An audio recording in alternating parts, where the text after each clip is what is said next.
Hi guys, samahan niyo akong mag-unbox nitong bago kong TV, be! Ito nga pala ang Koka 55Y72, be! 55 inches, nakakaloka! Sa totoo lang, ganyan lang yung mukha ko, pero sa loob-looban ko, kilig na kilig ako niyan, kasi ngayon lang ako magkakaroon ng ganyan kalaking TV. Kasi naman, nung bata pa ako, TV namin, maliit na, dipukpok pa. Ayan, sa mga oras na yan, napagplanuhan ko na kung saan ko siya ilalagay, kaya tinabi ko na yung mga kalat na yan, kasi dito namin siya ilalagay sa dingding. Buti na nga lang, nagkasya, be, kasi sobrang laki nito, be.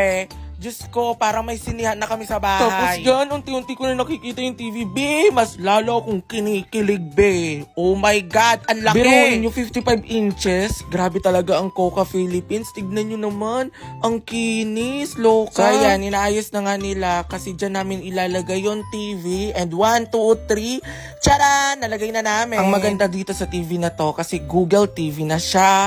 Tapos 4K Ultra HD. Bluetooth 5.1, certified Netflix, certified YouTube, certified Prime Video. And may Google Play Store din to ha. And guys, look! Tignan nyo kung gaano kalinaw.